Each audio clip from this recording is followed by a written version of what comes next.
Hola conejitos, nos gustaría comenzar esta clase recordándoles que los algoritmos numéricos para el cálculo de raíces pueden ser cerrados o abiertos. En la lección anterior aprendimos un algoritmo cerrado, muy simple y eficiente para resolver problemas rápidamente. Esta clase debería tratarse sobre algoritmos abiertos, pero antes de desarrollar su código en MATLAB, debemos crear el código para la diferenciación numérica. Es correcto, primero necesitamos esos códigos ya que el cálculo de raíces con el algoritmo de Newton-Raphson requiere de una derivada de primer orden o de una matriz jacobiana del sistema, según sea el caso. Comencemos por definir la derivada de una función con una sola variable, pero vamos a considerar dos casos de análisis. El primero es aquel donde conocemos la forma explícita de la función. Esto significa que la función se compone por elementos como senos, cosenos, tangentes, formas cuadráticas de una variable, formas exponenciales, etc. Para este caso se puede derivar la función al evaluarla con un incremento o tamaño de paso, restarle el valor original de la función y dividir el resultado entre el tamaño de paso. Esto es el significado geométrico de la derivada, lo cual estudiamos en lecciones previas, así que te invitamos a echarles un vistazo si es que tienes alguna duda. Y así, tal como está la ecuación que ves en pantalla, es como debemos crear el algoritmo. Entonces vamos a generar el archivo de texto al que llamaremos derivada. Dentro de este escribiremos la cabecera de la función tal como lo hemos visto en clases anteriores. Lo que sigue es definir la línea de código que calcula la derivada. Observa que es prácticamente la misma ecuación. Con esto podemos definir que solo requerimos tres argumentos de entrada. El primero es la función que vamos a derivar numéricamente. El segundo es el punto de la variable independiente respecto al cual estamos derivando. Mientras que el tercero es el tamaño de paso de la derivada. Al final, solamente colocamos el parámetro de salida que es la variable donde se almacena la derivada numérica y listo. Veamos conejitos, probemos si trabaja correctamente, por lo que vamos a crear una función anónima con una sola variable. Proponemos utilizar el seno de x para ejemplificar el cálculo. Esta función se envía como el primer parámetro de entrada, además que el segundo será el punto respecto al cual se realiza la derivada, mientras que el tercero será el tamaño de paso del cálculo. Si nosotros derivamos la función seno, obtendríamos una función coseno que, al ser evaluada en pi, sería igual a -1, lo cual indica la inclinación de la recta tangente a dicho punto, pues esto mismo es el resultado que arroja nuestro cálculo numérico, así que podemos considerar que todo funciona correctamente.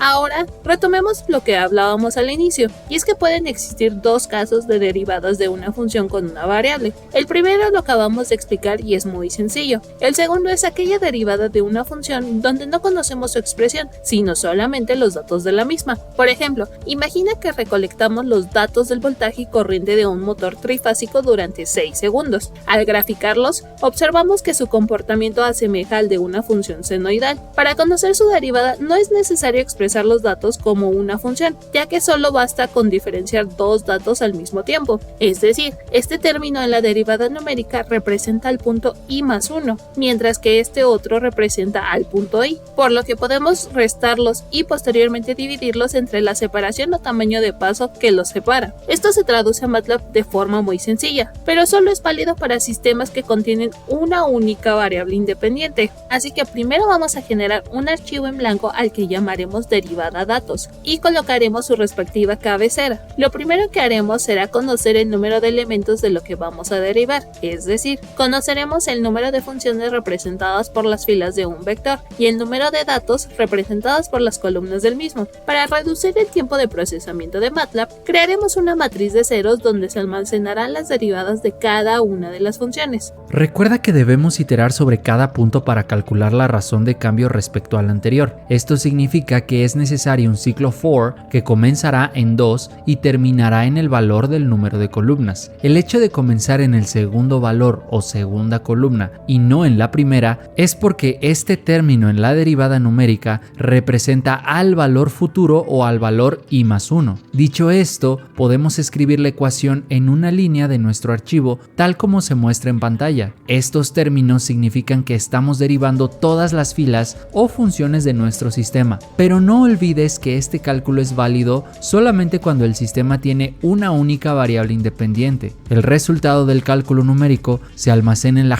jésima columna de la variable que declaramos con ceros unas líneas atrás. Y esto es todo. Las diferencias con el primer algoritmo que hicimos es que aquí no hay que evaluar una función, ya que los propios datos introducidos representan a la función o funciones ya evaluadas en cada punto de la variable independiente. Por esa misma razón, otra diferencia es que debemos iterar sobre todos los puntos para calcular la derivada completa, lo que no ocurre con el primer algoritmo que hicimos, ya que a la variable independiente se le suma un tamaño de paso que permite calcular el valor futuro de la función. Vamos a probar este código. Consideremos que existen dos funciones con una serie de valores que nosotros generamos aleatoriamente, aunque también puedes utilizar datos de alguna medición que hayas realizado. La separación o tamaño de paso de la variable independiente la consideraremos de 1 milésima de unidad. Esta variable puede ser tiempo, distancia, etc. Los valores serán enviados a nuestra función y nota lo rápido que se ejecuta a pesar de tener muchos valores numéricos. Los resultados que recibimos son numéricos, por lo que podemos graficarlos para visualizar el comportamiento de la derivada de nuestra serie de datos. Muy bien, Zeta. Conejitos, estas dos formas de cálculo de derivadas numéricas son útiles cuando nuestro sistema tiene una o más funciones, pero solamente una variable independiente. La derivada de un sistema con múltiples funciones y múltiples variables se representa a través de una matriz jacobiana, la cual ya hemos explicado en clases anteriores. Esta matriz jacobiana no es muy compleja, de hecho, toma conceptos de los algoritmos que acabamos de ver. Comencemos definiendo un archivo que contenga las ecuaciones de nuestro sistema. Nosotros nombraremos el archivo tal como se muestra en pantalla. Consideraremos que este es un sistema de dos ecuaciones con dos incógnitas. La primera función es el seno de x, mientras que la segunda es el coseno de x más y. Estas ecuaciones las expresamos en un archivo, ya que es más simple enviar los valores de las variables como un vector, a diferencia de utilizar una función anónima. Entonces, ya que este vector contiene los valores numéricos de las variables, podemos extraerlos y asociarlos a las ecuaciones correspondientes tal como se muestra en pantalla. Es importante que respetes el orden en que envías los datos, ya que si tu función dicta que x será representado por el primer elemento del vector, envíe sus datos en el primer elemento, ya que MATLAB solo asignará y no investigará qué dato corresponde a qué variable.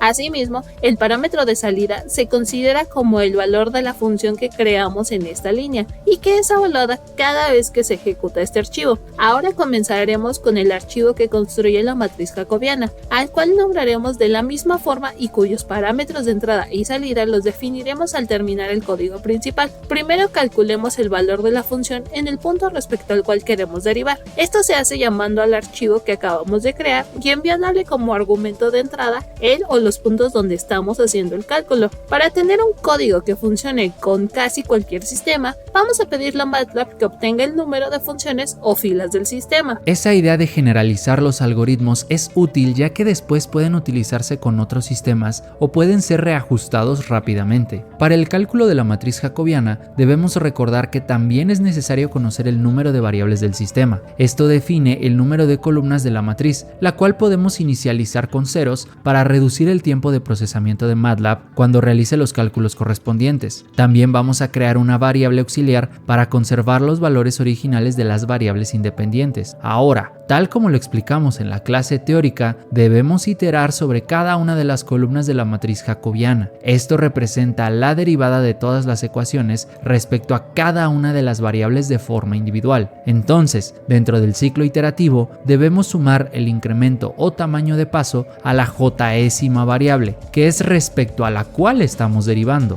Luego evaluaremos las ecuaciones o función original con esta variable incrementada. Así podremos realizar la resta entre la función evaluada con un incremento y la función evaluada en el valor original de las variables independientes. Esto se divide entre el tamaño de paso de la derivada, que se mantiene uniforme para todas las variables del sistema, y se almacena el resultado en la jésima columna de la matriz jacobiana. Como las variables sufrieron un incremento, es necesario reiniciarlas al valor con el que iniciaron al llamar a esta función. Por lo tanto, podemos apoyarnos de la variable auxiliar que declaramos unas líneas atrás. Y con solo 13 líneas de código podemos calcular la forma numérica de una matriz jacobiana. Te invitamos a probarla con cualquier valor de x y derivando las ecuaciones manualmente. Conejitos, si derivan las funciones que declaramos antes de comenzar con la matriz jacobiana, observarán que este término siempre será igual a 0. Con esto podemos considerar que nuestro algoritmo funciona correctamente y puede utilizarse sin problema alguno. Y otra vez volviste a ganar, Zeta.